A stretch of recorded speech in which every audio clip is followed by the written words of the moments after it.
Hello everyone, discuss किया था हमने कंडीशनल प्रोबेबिलिटी स्टार्ट किया। क्या किया था?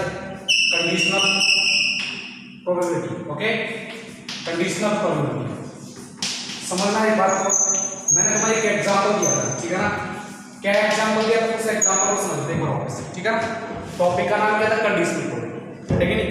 कंडीशनल प्रोबेबिलिटी मतलब दो इवेंट, दो या more than two events, two या मोर देन टू इवेंट्स, जिसमें से क्या है, जैसे दो इवेंट एक ऑलरेडी हो चुकी है, ठीक है ना, एक ऑलरेडी गिवन है, then the probability of other event. Okay, जैसे मैंने एक एग्जांपल दिया, तो दो रूम है, दो रूम, इसमें को लिखा रूम 1, ओके, रूम 1, और ये के रूम 2 है, ओके, ये क्या रूम, ठीक है ना? इसमें कौन कौन है? इसमें देखो, सपोज करो राम और श्याम दो बंदे हैं, और इधर बैठा है लक्ष्मण। ओके, लक्ष्मण, समझ में आ गया ना?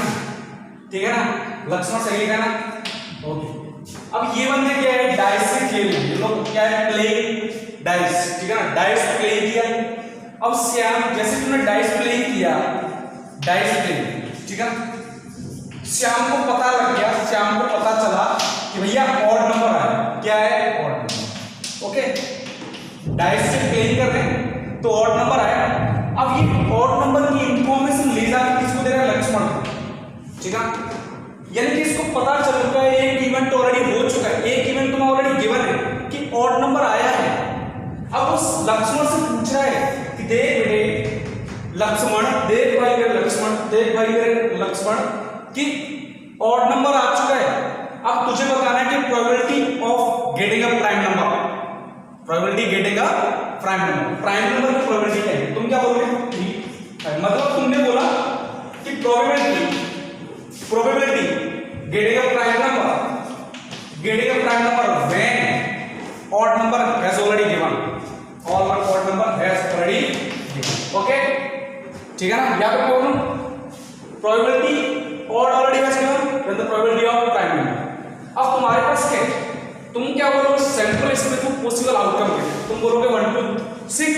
अब 6 नहीं है, अब तुम्हें पता चल गया कि भाई अब मेरे पास ये तो क्या है, फेवरेबल आउटकम, तुम्हें चाहिए प्राइम नंबर, ये तो फेवरेबल हो गया, प्राइम नंबर चाहिए। लेकिन खास बात क्या है, जो फेवरेबल टोटल आउटकम है ना, 6 नहीं है। अब तुम्हें पता है ऑड नंबर आना चाहिए, ऑड नंबर आया है तो प्रोबेबिलिटी कितनी होगी? प्राइम तो कितनी? 2, 3 ऑड नंबर से 2 प्राइम, ठीक है ना? डिवाइड बाय टोटल कैसे कितने हैं? ये क्या होगी? प्राइम बाई ऑड, ठीक है ना? अच्छा एक बात बताओ, इसको दूसरे तरीके से करते हैं। एक्चुअल में हर एक क्वेश्चन में तुम देखो सैंपल स्पेस हर बार नहीं निकाल सकते, ठीक है ना? हर बार सैंपल स्पेस नहीं निकाल सकते, कभी कभी सैंपल स्पेस तुम्हें सीधा डायरेक्ट बेस निकालना पड़ेगा, तो उसके लिए स्टैंडर्ड प्रोबेबिलिटी थ्योरम क्या होती है? इस प्राइम नंबर को मान लेता हूं इवेंट ए, ओके, और ऑड नंबर आने के बाद इवेंट मान लेता हूं इवेंट, तो यानी पूछा क्या है कि प्रोबेबिलिटी ऑफ इवेंट ए भाई, ओके, तुमने बोला 2 भाई, ठीक है ना? ओके, सुनो दूसरे तरीके से करते हैं, ठीक है? सुनना मेरे, मैंने इसकी डेफिनेशन तुम्हें लिखा दी, तो इवेंट कंडीशनल प्रोबेबिलिटी, ठीक है ना? इसको दूसरे तरीके से करते हैं। एक बात बताओ, डाइस फैक्टर 1 2 3 4 5 6, ओके, यही है डाइस। तुम देखो ध्यान से, डाइस को एक खास बात है, total number of sample space कितने हैं? तुम बोलोगे 6, इज दैट क्लियर? ठीक है? अच्छा मैं तुमसे पूछूं, prime number p prime intersection odd, p prime intersection odd मतलब जो ऑड भी हो और प्राइम भी हो। तो देखो ऑड और प्राइम, ऑड नंबर कितने हैं? 3, ऑड कितने हैं? 3, 1 3 5, ओके, समझ में आया? अब देखो प्राइम कितने हैं? तुम बोलोगे प्राइम 2 3 5, इज दैट क्लियर? ये क्या है? प्राइम नंबर होती है, बहुत खतरनाक म्यूजिक हो रहा है, मैंने समझा। अब तुम बोलोगे देखो सर एक तो प्राइम और एक ऑड, दोनों में इंटरसेक्शन कॉमन पार्ट यही है, तुम बोलोगे ये कितना है? सर 3 और 5, ओके, समझ में आएगा? इतना आपने देखा होगी, इतना आपको समझ में आ गया? तो एक तरह से ये बताओ, ये तुम्हारे पास खास बात क्या है? ये दोनों कॉमन पार्ट है, 2 ही तो कॉमन पार्ट है कि ये वाला कॉमन पार्ट है कि, और ये क्या है? प्रोबेबिलिटी ऑफ किसकी? प्राइम ऑड नंबर, तुम इसको ऐसे लिख सकते हो, ये जो प्रोबेबिलिटी है दोनों का कॉमन पार्ट, ये जो प्रोबेबिलिटी है ये दोनों का कॉमन पार्ट रटेगी, और कितना है दो बार केस रटेगी, और कितना है मतलब मैं इसको ऐसे लिख सकता हूं, probability of A by B can be written as probability of A intersection B divided by probability of B. ठीक है, ये तो तुम्हें समझाने के लिए इसमें कुछ भी लिखना है, तुम्हें ओनली समझना है। अब तुम्हें स्टैंडर्ड फॉर्म में कैसे डेफिनेशन देनी है, रटेगी नहीं, वो तुम्हारा क्या था कंसेप्चुअल, कि हाँ प्राइम नंबर आने की प्रोबेबिलिटी व्हेन ऑड ऑलरेडी आ चुका है और ऑलरेडी गिवन है, तब उसकी प्रोबेबिलिटी क्या है, रटेगी। लेकिन आपको तुम्हें क्या करना है, स्टैंडर्ड फॉर्म में कैसे आ सकता है, क्योंकि हर बार तुम सैंपल स्पेस का आउटकम निकालना सब पॉसिबल नहीं है, हर एक इवेंट में हर एक एक्सपेरिमेंट में निकालना थोड़ा इम्पॉसिबल काम रहता है। कुछ एक्सपेरिमेंट निकाल लेते हो, रैंडम एक्सपेरिमेंट, कुछ में नहीं निकाल पाओगे, लेकिन total number of sample space तो पता चल जाएगा, वहां से तुम कैसे स्टैंडर्ड फॉर्म में डेफिनेशन दोगे। देखो इसको मैं रफ कर देता हूं, ठीक है, इसको मैं रफ कर दूं, देखो एक आउटकम है, तुमने ये निकाला probability of prime by odd, देखो इसको तुमने ये निकाला क्या 2/3, 2 क्या है, देखो ध्यान से, प्रोबेबिलिटी ऑफ ऐसे लिखो ना, number of prime outcomes divide by number of odd outcomes, ये लिखा है प्राइम एंड ऑड आउटकम्स, ये लिखा है तुमने, देखो ध्यान से, ये प्राइम और ऑड का इंटरसेक्शन है, दो ही तो कॉमन है कि जो प्राइम भी हो और ऑड भी हो, और ये क्या है नंबर ऑफ ऑड आउटकम्स, ठीक है ना, ऐसे बोल सकते हो। अब क्या करना है, प्रोबेबिलिटी फॉर्म में लिखना है, तो क्या करो दोनों साइड में ऊपर नीचे किसका डिवाइड कर दूंगा, दोनों ऊपर नीचे किसका डिवाइड कर दूंगा, नंबर ऑफ ns, ठीक है। अब लिखो स्टैंडर्ड फॉर्म में, अब हमारा लिखना स्टार्ट होगा, इसको मैं रफ कर देता हूं, बैठेगी जरूरत की, जब तो मैंने एक एग्जांपल दे के समझाया, ठीक है ना, मैं एक्चुअल डेफिनेशन अब स्टार्ट होगी स्टैंडर्ड फॉर्म की फॉर्म से, ठीक है ना। ये तो तुमने लिख लिया था p a by b ऐसे लिखा हो, या फिर p a by b ऐसे लिखा हो, एक ही बात है। ये क्या है, ऑब्लिक साइन, ऑब्लिक ऐसे लिखा हो, और p a वर्टिकल लगाओ तो भी तीनों मतलब एक ही, इज दैट क्लियर। इसको मैं लिखूंगा probability of a intersection b divide by probability of event b, probability of event b। इसकी डेफिनेशन मैंने लास्ट टाइम गिवन दी थी, इस प्रोबेबिलिटी का मतलब होता है probability of event a when b has already given या अकर्ड, ठीक है ना। b क्या है, b के बारे में ऑलरेडी पता है, तब तो प्रोबेबिलिटी निकालनी है उसकी, रटेगी नहीं, कोई दिक्कत होगी। तो ये तुम्हारा फंडा है, एक खास बात, एंड प्रोबेबिलिटी ऑफ b का b इक्वल टू 0 हो गया, तो इसका मतलब b कैसा, प्रोबेबिलिटी ऑफ b 0 हो गया।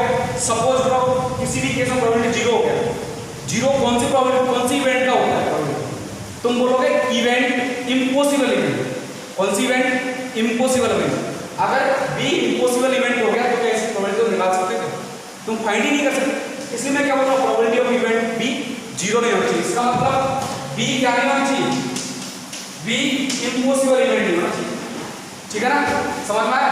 इसको देखो दूसरे फंडे समझता हूं, a डिवाइडेड b, इसको मैंने बताया था नंबर ऑफ एक्सपेरिमेंट्स कैसे थे, a intersection b outcomes in a intersection b divided by number of event in b, ठीक है ना।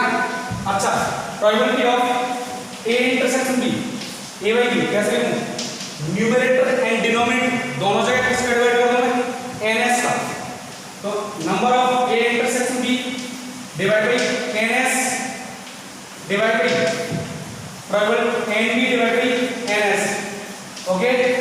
अब ध्यान से देखो, ये इवेंट a इंटरसेक्शन b, उसमें कितने आउटकम है, उसमें डिवाइड कर दिया मैंने total number of outcomes in sample space, तो ये तो क्या होगी probability of a intersection b, okay, divide by, और ये क्या होगी प्रोबेबिलिटी ऑफ इवेंट b, ये तुम्हारी क्या है, स्टैंडर्ड डेफिनेशन, यानी कि probability of event A when B has already occurred या फिर बी हैज गिवन, तुम क्या बोलोगे probability of A intersection B divide by probability of B. यानी कि तुमने स्टार्टिंग में जो डेफिनेशन पढ़ा था वो तुम कभी कभी लगा पाओ नहीं लगा पाओ, लेकिन ये हर एक क्वेश्चन के लिए एप्लीकेबल होगा। ये स्टैंडर्ड फॉर्म है, समझना है तुम्हें, ठीक है ना। क्वेश्चन को समझना है, क्वेश्चन समझ में आगे करना। सपोज करो तुम इवेंट बी के आउटकम नहीं निकाल पा रहे हो, तो तुम्हारे पास रैंडम एक्सपेरिमेंट तो है, रैंडम एक्सपेरिमेंट से टोटल नंबर ऑफ आउटकम निकालो और इवेंट बी में कितने आउटकम आ रहे हैं प्रोबेबिलिटी बी निकालोगे। ऐसे ही ए इंटरसेक्शन बी में कॉमन पार्ट निकालो दोनों का, उसका प्रोबेबिलिटी निकालो, you can easily find this. Okay, तो आई होप ये तुम्हें समझ में आ गया होगा, ठीक है ना। ठीक है, कोई दिक्कत होगी फटाफट से नोट कर लो इसको। ये तुम्हारे पास क्या स्टैंडर्ड फॉर्म था, स्टैंडर्ड प्रोबेबिलिटी फॉर्म, इसको नोट कर लो। आगे चलते हैं।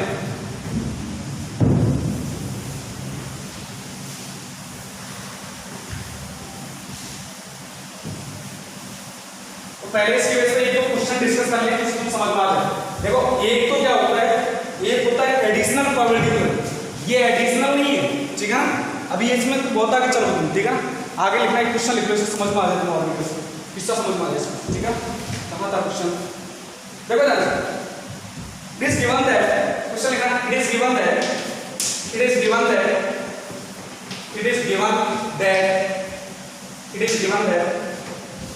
the events A and B are such that PA equal to PA मतलब probability of event A is equal to 1/4, ठीक है ना। probability of event A when B has already given, समझ में आया ना। और कैसे पढ़ूंगा इसको, probability of event A when B has already given, कितना गिवन है 1/2 and probability of event B by A, probability of event B when A has already given, कितना समझना क्या बोला है, probability of event B when A has already given कितना है 2/3। then question क्या है, then probability of event B is पहला ऑप्शन A 1/6, B 1/3, C कितना है 2/3, D 1/2। सिर्फ इस लैंग्वेज का खेल है, बाकी क्वेश्चन 9-10 का है। कैलकुलेशन एक्चुअल में इसमें 9-10 की है, इतना टफ क्वेश्चन नहीं है, ठीक है। तो सॉल्व करते हैं, ठीक है ना। तुम्हारे यहाँ से क्या है, इसका मतलब क्या है, probability of A intersection B divide by probability of event B, okay, is equal to कितना 1/2, ठीक है ना। और इसका मतलब क्या है, इसका मतलब है probability of B intersection A, अब तुम बोलो A इंटरसेक्शन B लिखो, B इंटरसेक्शन A लिखो, एक ही बात। Probability of B intersection A divide by probability of event A कितना गिवन है 2/3, ओके। ये और ये A इंटरसेक्शन B इंटरसेक्शन एक ही बात, दोनों कॉमन पार्ट रखता है। अब क्या करना है तुम्हें, देखो क्या गिवन है, probability of event A given है, ये गिवन है, ये गिवन नहीं है, ये फाइंड करनी है।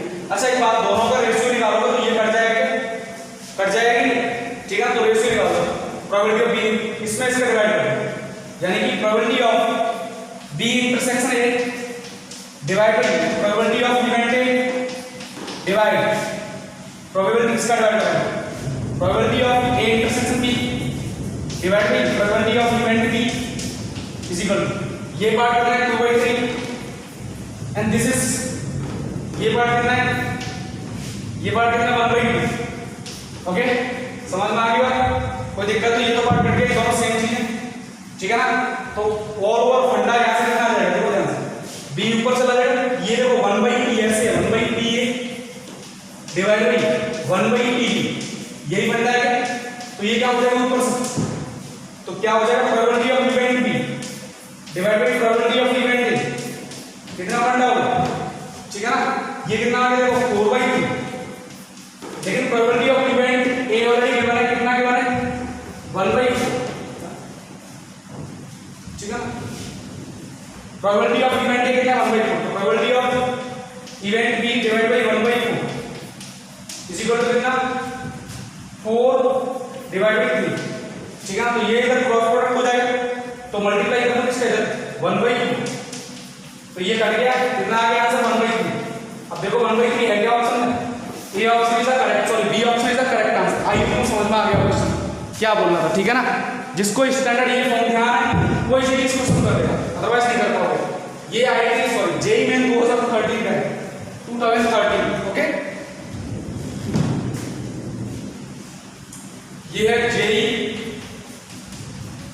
एम मतलब मेंस 2013, तो नोट कर लेना कितना इजी क्वेश्चन है, ठीक है ना। सिर्फ इसका ध्यान रखना फॉर्मूले का, रटेगा नहीं। इस केस में फॉर्मूला तुम्हें बहुत इंपॉर्टेंट चीज दे रहे हैं, रटेगा नहीं। देखते चलना प्रोबेबिलिटी में लैंग्वेज का बड़ा खेल है, जिसको लैंग्वेज समझ में आ गया वो क्वेश्चन इजीली कर देगा, रटेगा नहीं। नेक्स्ट क्वेश्चन लिखो, देखते हैं नेक्स्ट क्वेश्चन कौन करता है। नेक्स्ट क्वेश्चन में मैं क्वेश्चन की फॉर्म में करूंगा, एक इंपॉर्टेंट पॉइंट स्टार डाल देना, एक इंपॉर्टेंट नोट मान लेना, ठीक है ना। और उसको क्वेश्चन की फॉर्म में करा रहा हूं, ठीक है ना। Integer type if E and F dash, E and F dash, sorry E dash लिखना, are the complementary events, are the complementary events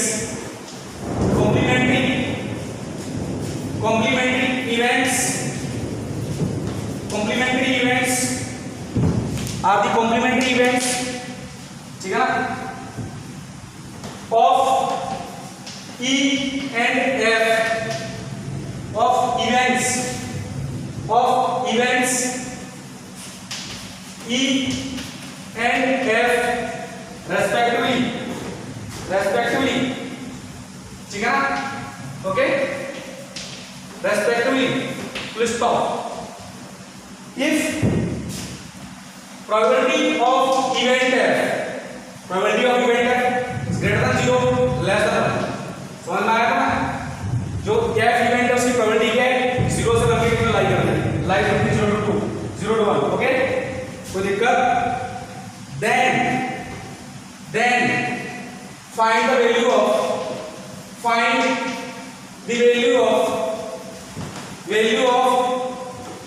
probability of E by F plus probability of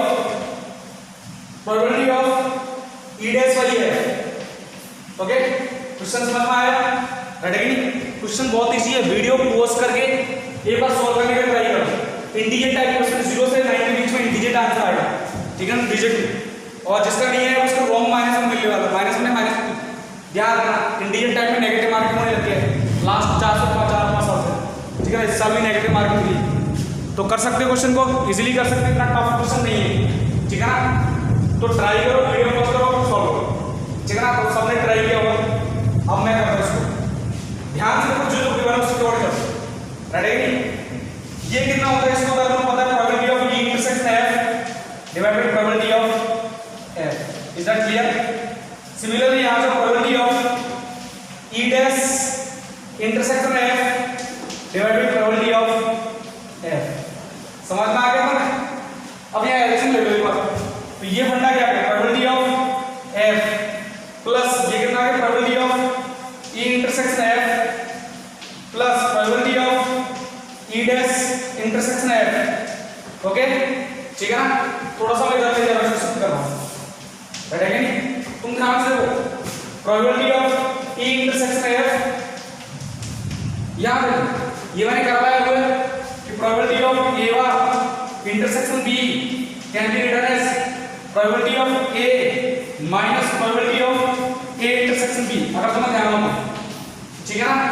तो ये फंडा क्या है, E डैश पूछ रहा है, dash मतलब वार और डैश से की बात है, probability of F minus probability of E intersection F divide by probability of F, is that clear not, ठीक है ना।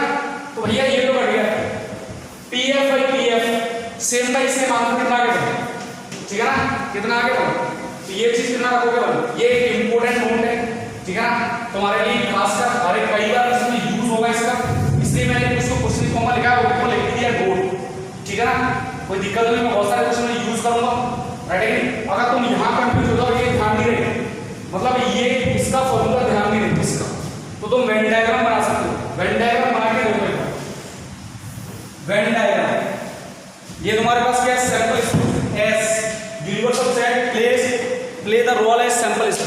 Clear not?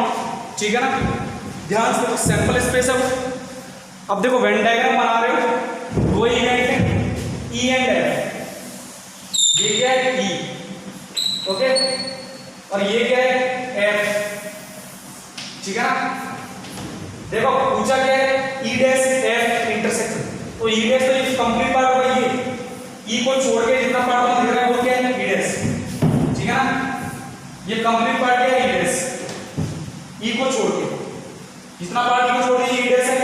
अब देखो एफ क्या है, ये पूरा पूरा क्या है एफ, समझ में आएगा? ये कंप्लीट पार्ट क्या है एफ कितना है, ये पार्ट कितना है एफ, ठीक है ना। तो मैं तुमसे पूछूं ई इंटरसेक्शन है, ये पार्ट कितना है ई इंटरसेक्शन है प्लस ये जो पार्ट दिख रहा है ना, ये कितना है, ये जो पार्ट, ये पार्ट तुम क्या बोलोगे ई डैश इंटरसेक्शन एफ है, ई डैश से कंप्लीट इसको छोड़ के एफ ई दोनों कॉमन पार्ट ई। अच्छा नेक्स्ट प्लस, इसमें प्लस किसको करना है ई इंटरसेक्शन एफ, और इसमें इसको ऐड करना है, ये कौन सा पार्ट है इसको ऐड करना है, ठीक है ना, ध्यान से करना, इसको ऐड करना है। तो ये पार्ट क्या है, तुमने देखा ये पार्ट सब ई इंटरसेक्शन एफ है, तो इसका और इसका सम कितना हो गया, ये सेट और ये सेट कंप्लीट मिलके कितना हो गया एफ हो गया क्या, वो डायरेक्ट आ गया, ठीक है ना, समझ में आ गया। तो आंसर कितना आ गया बताओ, इज दैट क्लियर और नॉट? तो ये तुम्हें इंपॉर्टेंट नोट्स ध्यान रखना पड़ेगा। एक क्वेश्चन और डिस्कस करते हैं इसकी बेस पे। तो वेन डायग्राम का तुम बहुत बड़ा यूज कर सकते हो, वेन डायग्राम से क्वेश्चन निकालो बहुत इजीली हो जाते हैं, ठीक है ना। आगे चलते हैं, ये नोट था बहुत इंपॉर्टेंट नोट, जहां भी आते समझ लो बहुत इंपॉर्टेंट बात बोली उसने, ठीक है ना।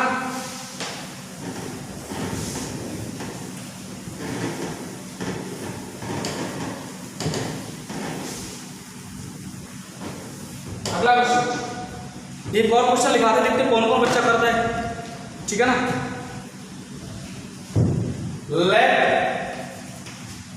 Let capital X and capital Y the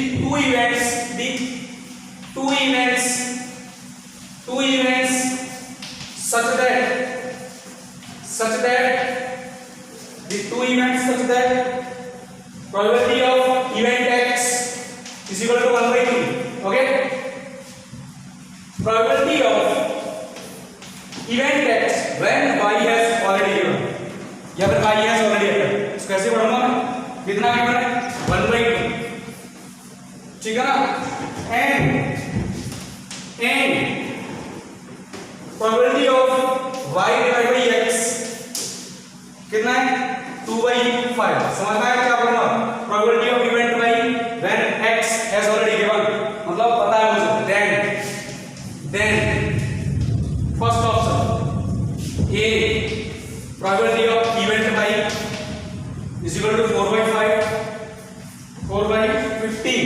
b probability of x dash probability of event complementary event of x when y has already given, कितना बोलोगे तुम, इसमें बोला है इसमें 1/2, c probability of x intersection y, इसके बाद बोला 1/5 and d probability of x union y, कितना कहना है 2/5, ठीक है ना। तुम्हारी जानकारी के लिए बात तो बता दूं, ये क्वेश्चन जो है ना multiple more than one correct answer type है, ठीक है ना, more than one correct answer है। और एक जानकारी और दे दूं, 2017 जेईई एडवांस, ठीक है ना, 2017 जेईई एडवांस, ओके। तो बहुत सिंपल क्वेश्चन है, रटेगी जहां से गिवन है वहां से स्टार्ट होगा। ये पार्ट देखो, ये क्वेश्चन एक तरह से तुम्हारा पीछे वाला रिपीट होगा, ऐसा मैंने क्वेश्चन कराया था स्टार्ट टेबल में, यहां से स्टार्ट होगा। इसका मतलब कितना है x intersection y divide by probability of event y, बोलो कितना गिवन है, तुमने बोला 1/2, okay, and this is probability of, बोलो y इंटरसेक्शन कितना कितना 2/5, ठीक है ना। चलो x इंटरसेक्शन बाई तो यहां से क्या है, प्रोबेबिलिटी ऑफ इवेंट x कितना 1/3 प्लस 1/3 रखो, probability of y intersection x या x इंटरसेक्शन y की बात 1/3 2/5, सही है कि नहीं। तो यहां से तुम क्या बोलोगे, probability of y intersection x बोलो कितना आ गया, इधर प्रोडक्ट कर दो, कितना आ गया 2/15 probability of x intersection y है, y इंटरसेक्शन x एक ही बात है, कितना है 2/15, ये कितना बोल रहा है 1/5। तो तुम्हें एक बात पता चल गई, सी ऑप्शन तो रॉन्ग है। रॉन्ग ऑप्शन ढूंढना भी अपने आप में बड़ी बात है। तुमने रॉन्ग ऑप्शन ढूंढ लिया, इसका मतलब क्या, तुम्हें स्टडी करनी होगी 3 ऑप्शन के बीच। ओके, एक खास बात तुम्हें समझ में आ गई बात। दूसरी बात देखो ध्यान से, इसकी वैल्यू तुम आ गई, यहां से प्रोबेबिलिटी ऑफ y निकाल सकते हो। देखो इसकी वैल्यू कितनी, यह है 4/2/15, 2/15 यार 2/15, ठीक है ना, is equal to probability of event y, ये इधर चला गया, डिवाइड बाय 2 को इधर पूरा कर दो, तो प्रोबेबिलिटी ऑफ इवेंट y बोलो कितना आया, 4/15। मतलब एक और खास बात समझना, event A option A is correct answer. Okay, option A is the correct answer. Okay, next रहेगी बात इन दोनों की, बैठेगी। अच्छा एक बात बताओ, तुम्हारे पास ये है event, probability of event x है और प्रोबेबिलिटी ऑफ इवेंट y आ रही है, क्या तुम ये नहीं लेना सकते, यूनियन, यूनियन मतलब at least one event, is a clear not. तो मैं एक बार ये हटा देता क्वेश्चन को, ठीक है ना, इसको मैं रफ करता हूं, इसकी जरूरत नहीं है, ये तुम समझ गया होगा, ठीक है। देखो प्रोबेबिलिटी ऑफ डी ऑप्शन में करना, probability of x union y, ठीक है। तुम क्या बोलोगे, probability of x plus probability of y minus probability of x intersection y। Okay, the value of this 1/3 plus value of this 4/15 minus x intersection y 2/15, ठीक है ना। तो कितना आ गया 1/3, ये सम करोगे कितना आएगा 2/15, ठीक है ना। एलसीएम कितना आया 15 एलसीएम आया यहां का, ठीक है ना, 15 एलसीएम आया तो 5 प्लस 2 7/15, यहां पर कितना है 2/5, तो ये भी रॉन्ग हो गया। बी ऑप्शन की बात करते हैं हम, बी ऑप्शन तो मैं इतना रख दूं।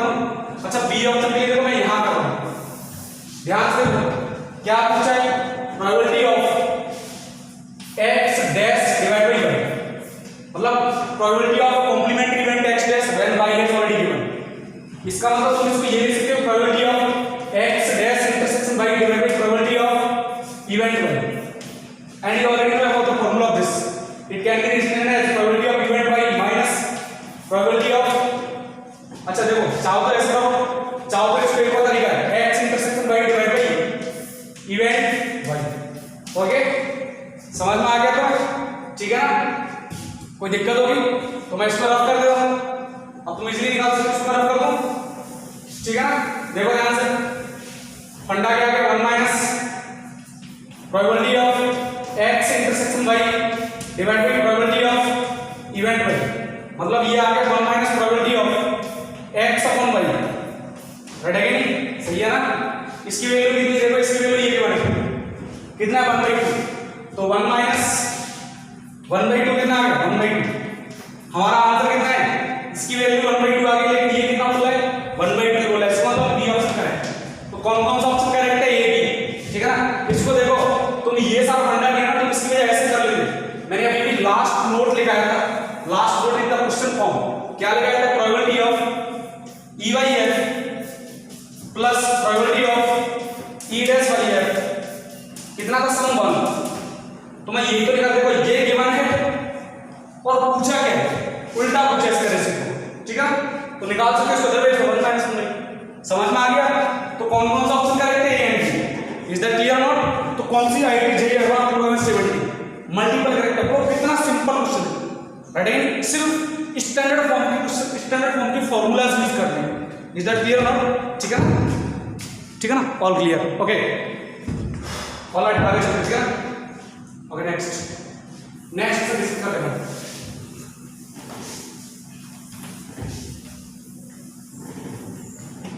अरे यार ओहो,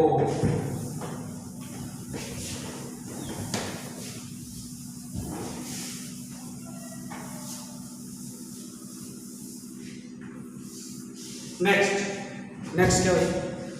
नेक्स्ट देखो मल्टीप्लिकेशन प्रिंसिपल। मल्टीप्लिकेशन प्रिंसिपल,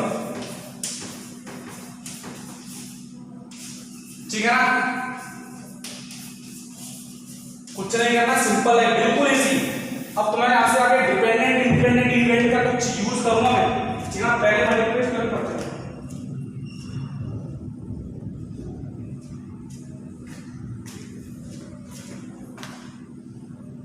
फंडा क्या बोल रहा है? Multiplication principle. ओके, तो मल्टीप्लिकेशन प्रिंसिपल क्या है? इफ, देखना ध्यान से, if A and B are two events, ठीक है ना?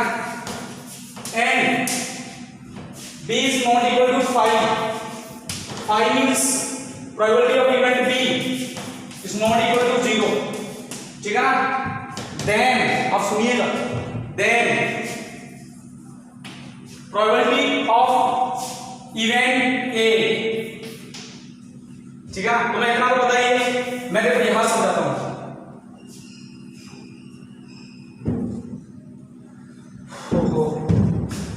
देखो, then probability of A intersection B, ये तुम्हारा फंडा है। Probability of event B multiplied by probability of A by B, ये तुम्हारा फंडा है, ये तुम्हारा मल्टीप्लिकेशन फंडा है। समझ में आई बात? ये क्या है तुम्हारा मल्टीप्लिकेशन फंडा? ए बाई बी मतलब मैंने रखा है B is not equal to 0। Probability ये क्या है? ए इंटरसेक्शन बी, दो इवेंट है, ठीक है ना? दोनों का इंटरसेक्शन निकाला था। तुमने यूनियन का फॉर्म को पढ़ा था, एडिशनल थ्योरम पढ़ा था। एडिशनल थ्योरम क्या था? कि कम से कम एक इवेंट के होने की प्रोबेबिलिटी। सुनना मेरी बात, what is the difference between additional and multiplication theorem? Additional मतलब कम से कम एक इवेंट के होने की प्रोबेबिलिटी, लेकिन multiplication where you will use multiplication both, दोनों इवेंट के होने की probability.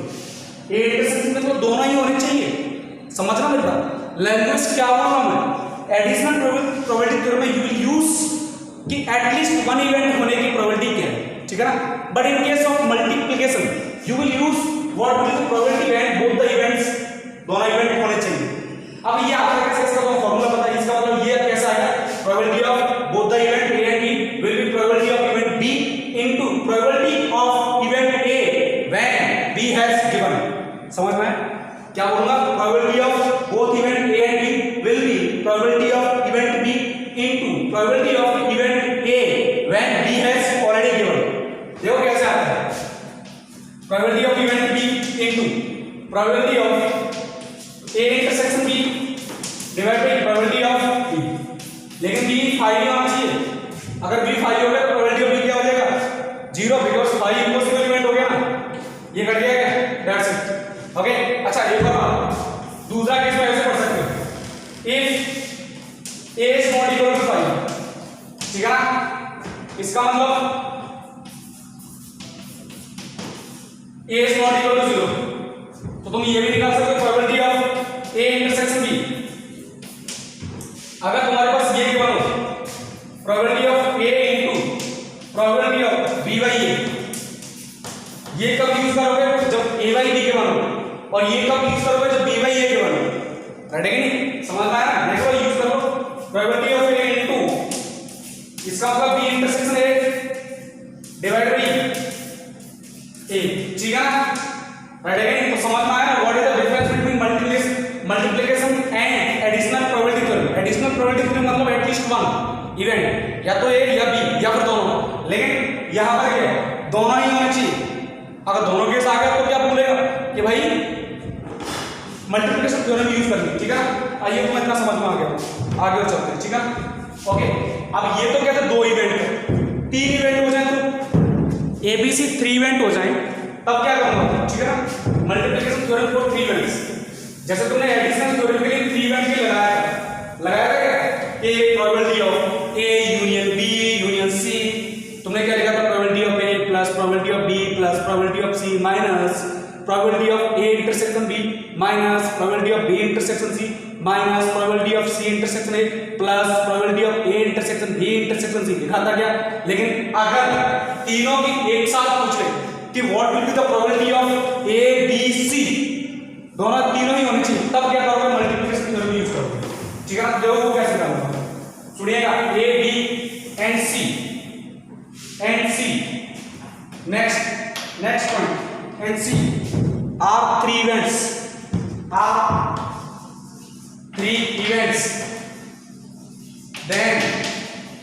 then probability of A intersection B intersection C, मतलब probability of all the three events occur A intersection all the three events, मतलब तीनों की होनी चाहिए A and B and C, मतलब इसको बोलूंगा probability of, ऐसे स्टडी करो, probability of events A and B and C, समझ में आई बात।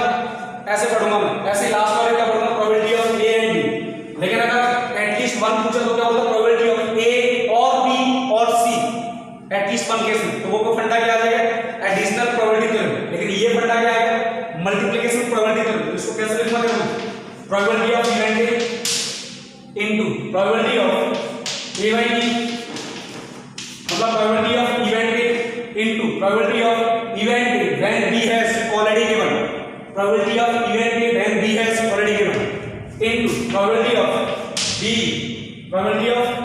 B divided by probability of, इसको B कर देना, B divided by ये क्या होगा probability of event B when A has already given, अब लिखूंगा probability of event C when A intersection B has already given, समझ में आया। ये क्या होगा probability of event A, ये probability of event B when A has already given, ये क्या होगा probability of event C when A and B occur together, हो चुका है, A हो गया B हो गया, तो क्या करेंगे A and B हो चुका है, ठीक है ना। ये क्या होगा probability of event C when A and B has given, right है कि नहीं, समझ में आया। देखो इसको कैसे करूंगा, देखो ध्यान से, probability of event A into probability of event B intersection A divide by probability of event B, sorry event A into probability of, कैसे लिखूंगा मैं, C intersection A intersection B, ठीक है ना, divide by probability of A intersection B, ये फंडा है क्या, डेफिनेशन लगा दी, ये गया, ठीक है ना। लेकिन एक खास बात क्या लिखोगे, while या फिर where A is not equal to 0 and A intersection B is not equal to 0, is that clear or not, ठीक है ना। आइए तुम समझ में आ गया, ठीक है, ओके, देख लो फटाफट से, इतना तो समझ में आ गया, तो मैं इसको आगे रख करता हूँ, आगे स्टडी करता हूँ, ठीक है। कोई दिक्कत, बोलो हाँ ना बोलो, रेडी है नहीं, तुम्हें समझ में आ रहा होगा, बहुत सिंपल चीज है, ठीक है ना। अब लिखते हैं थोड़ा इंडिपेंडेंट इवेंट का केस करते हैं, मल्टीप्लिकेशन थ्योरी भी है। अब इसमें मैं थोड़ा इंडिपेंडेंट इवेंट आ जाता हूँ, यहाँ मुझे नहीं पता है ए बी सी डिपेंडेंट है या इंडिपेंडेंट है, ठीक है ना। डिपेंडेंट रहेगा तो फॉर्मूला यही रहेगा, डिपेंडेंट रहेगा तो, लेकिन अगर इंडिपेंडेंट हो गया तो क्या केस आ गया, ठीक है। तो इसमें आगे चलना, स्पेशल नोट डाल दो, special notes,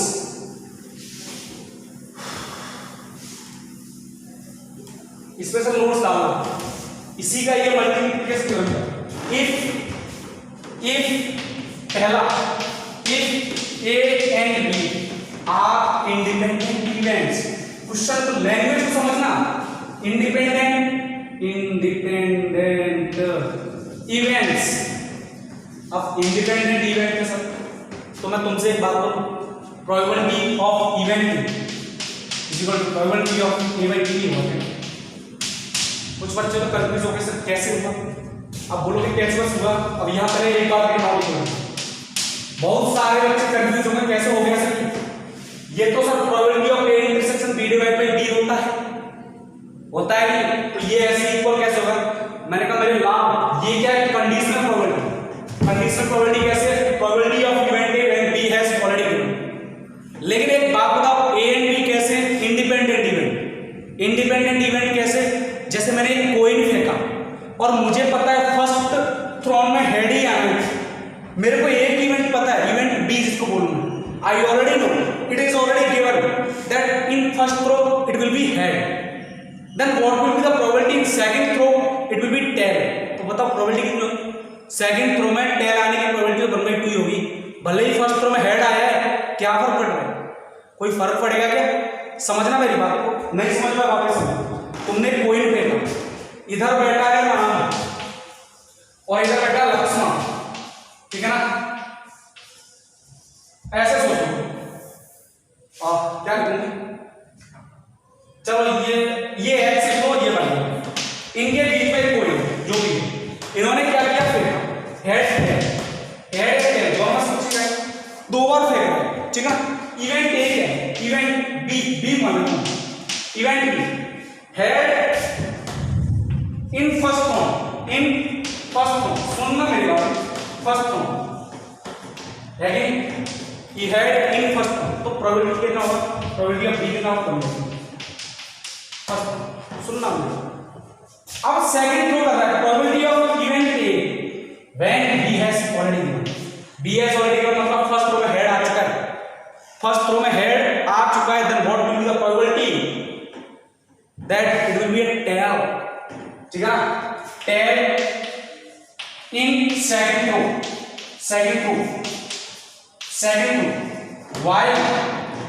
while in first throw it was a head, while in first throw it was a head, ठीक है ना? लिख लेना, नहीं दिख रहा होगा ऐसे मैं बोल रहा हूं, PAYB क्या है ये, getting a tail, ठीक है ना? appearing the occurrence of tail in second throw while it was a head in first throw, तो क्या होगा? फर्स्ट थ्रो में कुछ भी आया हो, लेकिन सेकंड थ्रो में जो भी आएगा हेड या टेल, उसकी प्रोबेबिलिटी 1/2 रहेगी। बोलो क्या इसका इस पर कोई इफेक्ट पड़ा क्या? कोई इफेक्ट नहीं पड़ा सर, कुछ भी नहीं पड़ा, ठीक है ना? तो यानी कि यहां से रीजन क्या लिखूंगा, because A and B are independent events, ठीक है ना?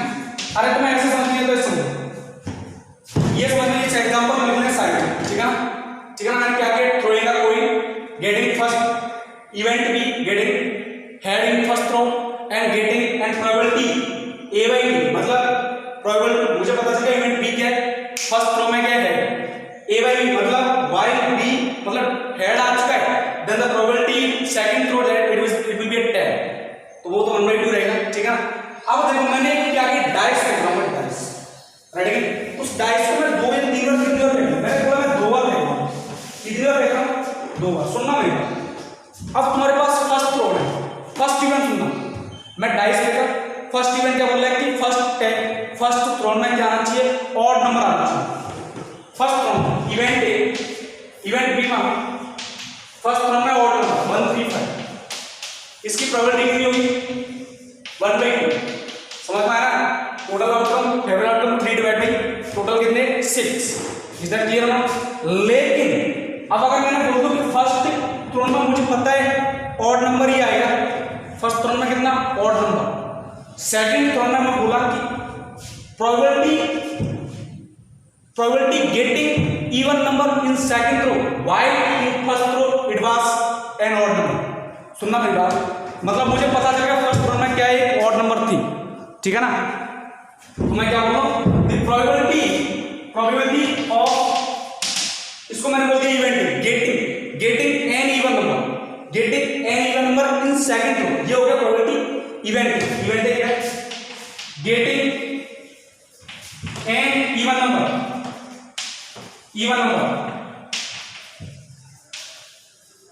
इन सेकंड थ्रो, ठीक है ना? ओके, तो मैं निकाल रहा हूं प्रोबेबिलिटी ऑफ इवेंट ए की, while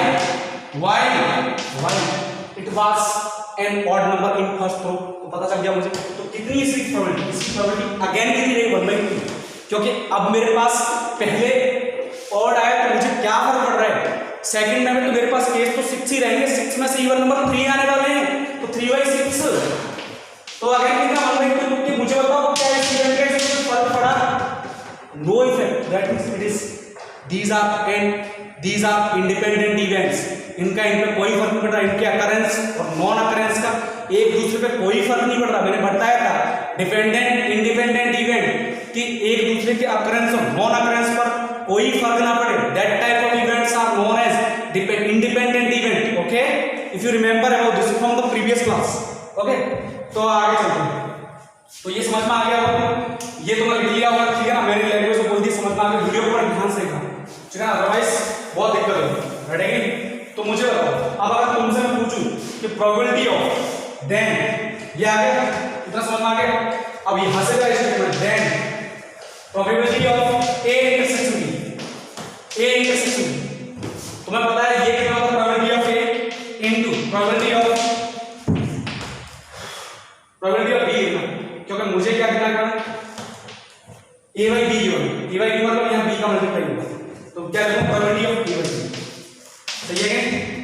मुझे पता है, तुम बताइए मल्टीप्लिकेशन थ्योरम से, A intersection B will be probability of event B into probability of A when B has already given, है ना, तो ये कितना होगा, probability of event B into and this, because A and B both are independent events, तो probability of A by B कितना है, ठीक है ना, तो ये आ गया, क्या आ गया, probability of A intersection B. Very very important है, रीजन क्या है, why when A and B both are independent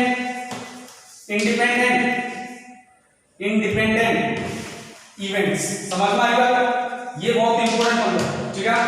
कोई दिक्कत होगी क्या, बोला इसमें कोई प्राइमरी बात है क्या, मैंने कोई दिक्कत नहीं आने वाली, ठीक है ना। ए एंड बी कैसा है, इंडिपेंडेंट। अगर मैं तुमसे पूछूं कि probability of event B equals to probability of A by B होगा क्या, बी बाई बी, सही है ना। अगर ए और बी इंडिपेंडेंट इवेंट है, यहां ये भी लिख लेना, ये भी लिख लेना, probability of event B equals to probability of B by A when A and B are independent events. Okay, next आता है, अब अगर मैं 3 इवेंट ले लूं, इंडिपेंडेंट इवेंट के केस, सेकंड केस ले रहा हूं, second case,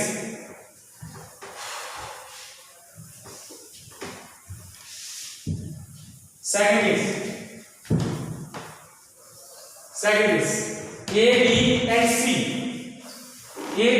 C are independent events,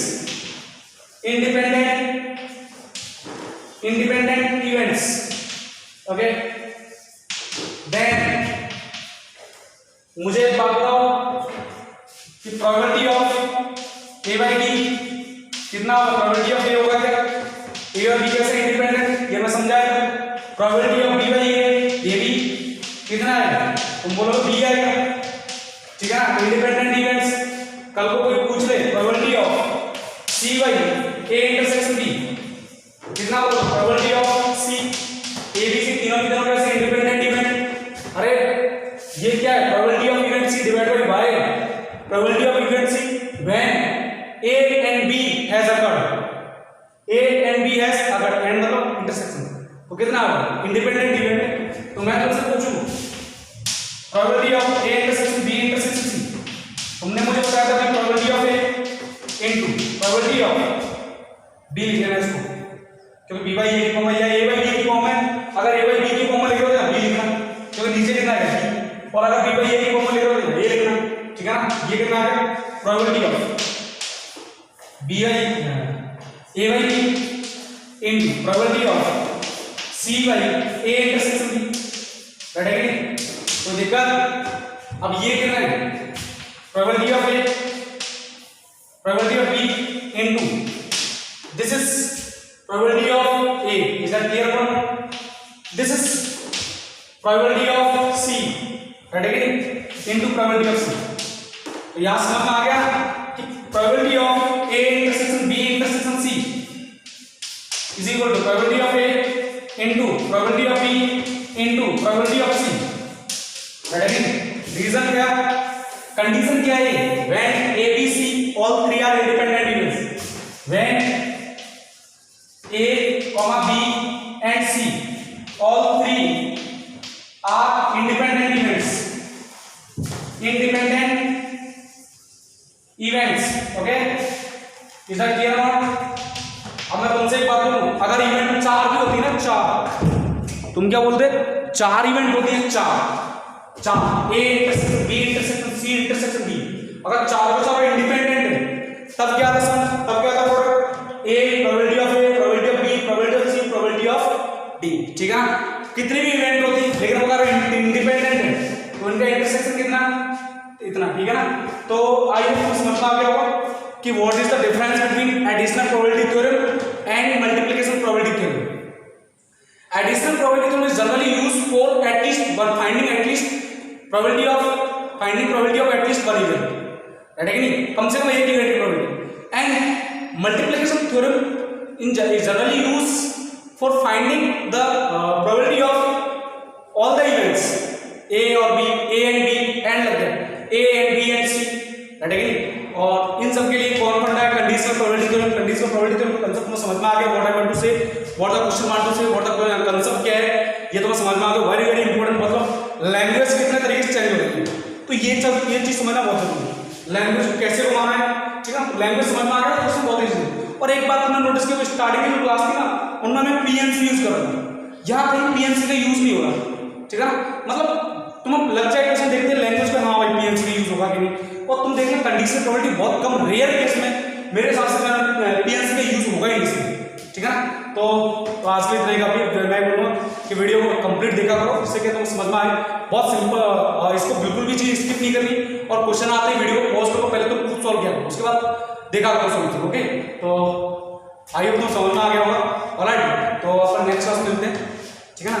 तो आज के लिए इतना ही काफी है, और एक क्लास जाते थे क्वेश्चन में दे जाऊँ होमवर्क के लिए, उस क्वेश्चन को मैं नेक्स्ट क्लास में डिस्कस करूँगा, राइट है। एक क्वेश्चन मैं होमवर्क के लिए दे जाऊँगा, उस क्वेश्चन को मैं नेक्स्ट क्लास में डिस्कस जरूर करूँगा, राइट है। तो जो भी आंसर है उसको कमेंट सेक्शन में कमेंट करके बताएं, राइट है। सारे बच्चों को भी रखता हूँ, ठीक है ना। तो एक क्वेश्चन क्या है लिख लेना, एक क्वेश्चन को इस पर ही बेस है, ठीक है ना। क्वेश्चन लिखना, ये क्वेश्चन कहाँ गया यार, चलो छोड़ो, रहना, तुम नहीं कर पाओगे कभी, क्वेश्चन जो हो जाता तो ठीक रहते, ठीक है। नेक्स्ट क्लास में करेंगे, नेक्स्ट क्लास में करेंगे, ठीक है। आज नहीं, नेक्स्ट क्लास में, तो आज के लिए नेक्स्ट क्लास में मिलते, और have a nice day, alright, have a nice day, thank you for watching, okay.